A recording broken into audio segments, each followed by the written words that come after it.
Hey guys, welcome back to my process series.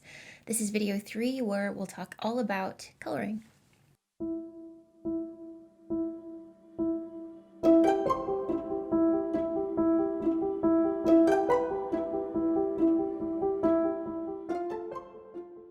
Before we get started, there's one thing I want to get out of the way that I forgot to do in the last video. I want to thank Q Nikki, who commented in my first video the correct pronunciation of Kaizel, who is the author of Lucky, which many of you may know. And they also let me know that they go by they, them pronouns. So thank you, Q Nikki. I appreciate the info. Also, I want to thank RSB Blue Ocean for the tip about vector layers in Clip Studio. I didn't know that using a vector layer allowed you to later go back into your line layers and adjust the line width. That's amazing. That's not something that you can do in Photoshop. That's so cool. So that's easily another point for Clip Studio over Photoshop. Thanks for that info, RSB Blue Ocean. All right, well, let's go ahead and get started. So here we are in Photoshop. As I mentioned in a previous video, I don't really hang around in Clip Studio after the sketching and inking phase. After that, I go back to Photoshop, which is like my comfort zone. It's where I do all my coloring, as well as the shading and text and speech bubbles, and finally the splicing and exporting for webtoons and tapas. The way I do coloring, and it's kind of a pain in the ass, and I'm pretty sure it's the most time consuming of all the steps in my process. I use the lasso tool a lot, but I use that instead of the paint bucket because Photoshop isn't quite as precise as Clip Studio. There's always like these little pixels that get missed, and it's weird. I always end up having to go back in and clean things up. And whereas Clip Studio paint bucket, when you use it, it compensates for pixels, and it fully fills the space. So why am I still using Photoshop, you may ask? I know. Guys, I know. Just listen. I have a problem, okay? It's just me and Photoshop, we've been through a lot. It's really hard. It's really hard to leave, guys. Did I finish explaining my coloring process before going off on a tangent about lasso tools and paint buckets? Okay, so I do all of the coloring for an episode all at once. So when I've fully colored a panel, I'll move on to the next one and the next one until I've colored the full episode, and only then do I move on to shading and text and speech bubbles and effects.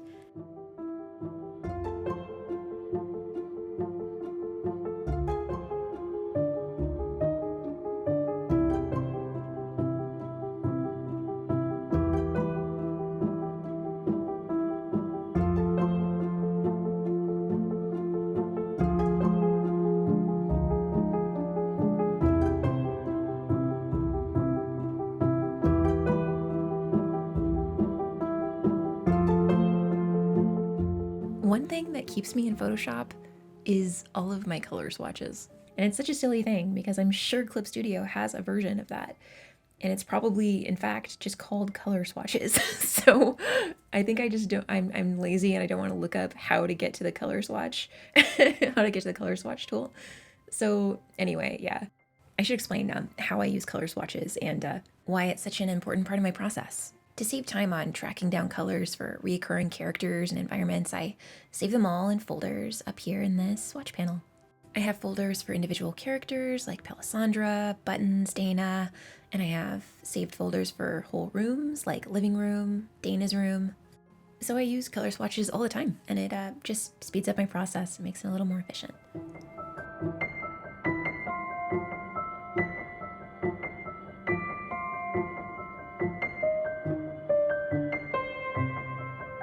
Is this like therapeutic for you guys to watch? Because I feel like for me, this is like the most therapeutic step because it's so time consuming. But when you like speed it up like this, it's like, cool, look at her go. Look how fast I am.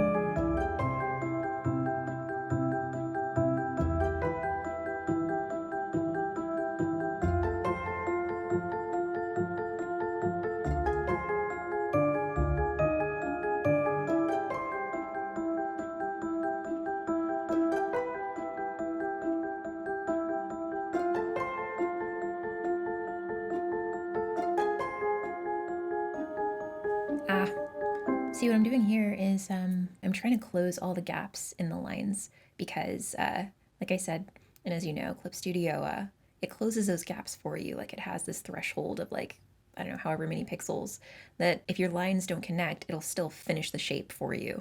In Photoshop, there's like no threshold like that. If there's like the slightest like half pixel of a gap, like it will find it and it won't fill the shape. It'll bleed out of the shape basically. So I'm going back in and like finding every little gap in my pencils and oh, never mind. I gave up. I went back to lasso tool. Okay. Oh, well, I always try to do it when it comes to Palisandra's hair specifically because it's always got so much detail and so many curves and it's just so hard to recreate that with the lasso tool, even if I'm like tracing over it. So I'm always trying to find little shortcuts with Palisandra's hair. So take that as a tip. Do really simple character designs.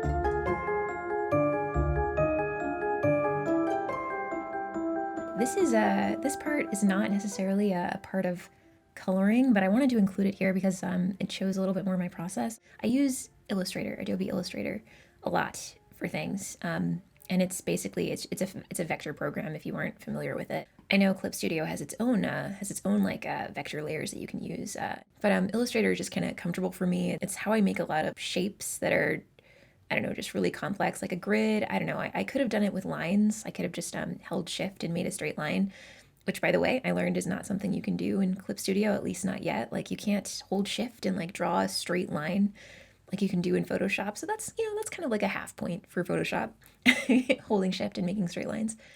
So what I'm doing here is I'm making this grid shape in Illustrator, and Illustrator has this cool tool where you can like roughen shapes. So when you create them, they're just straight and they're perfect and they're pristine. And so you can go in and to make them look a little less pristine, you can use roughen, which is yeah, what I did here to make these stone tiles look a little bit more organic in shape and to make them match my natural hand-drawn lines.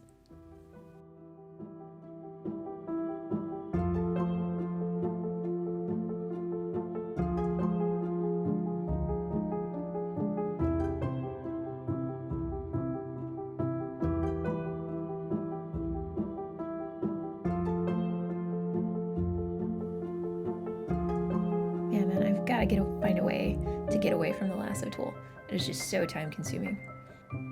I mean, it's cool for some things, but oh man. So a little info about these little chibi versions of Palisandra, Mr. Buttons, and Rigs. It's probably pretty clear, but they're inspired by those old kind of retro style RPGs where it's like an overhead view, and you see like these really kind of cute condensed versions of the characters. Specifically, I was inspired by RPG Maker, which is a game developing platform, which is super user friendly and really fun to use for people who just want to, like, as a hobby, develop video games, or if they want to make serious ones that get global notoriety, like To the Moon is a really cool one, and insert, I don't know, some other name here later. I can't remember any more of them, but you guys remember all the Let's Plays from like PewDiePie and even Corey Kenshin, like just the they were, a lot of those were made with RPG Maker. So these little condensed cartoony forms, overhead forms of the characters are inspired by that, which is one of the programs that I played around with when I was first trying to turn this into a video game a few years before I finally decided to make it a webcomic instead. Okay, so that was my color process for the most part. Next, we'll go on to shading and text and sound effects and all that fun stuff in the next video, hopefully in the next 1 to 2 weeks. You guys, it's hard doing YouTube videos. I don't know how like Walter Austell and like everybody does this. This is like a crazy. I've only done like 2 videos and I'm already like exhausted, man. I try to do, I will say I try to do as like little editing as possible because I'd rather spend my time making comics. But it's still fun. It's kind of cool. And it's another opportunity to like, get your comic out there. I want to thank you guys for the support so far. And those of you who come directly from Palisandra, the comic, thank you guys for supporting me here as well. And on that note, please go read Palisandra on Webtoons or Tapas. Remember to subscribe and like and rate 10 stars. I really appreciate it. And yeah, thanks for watching.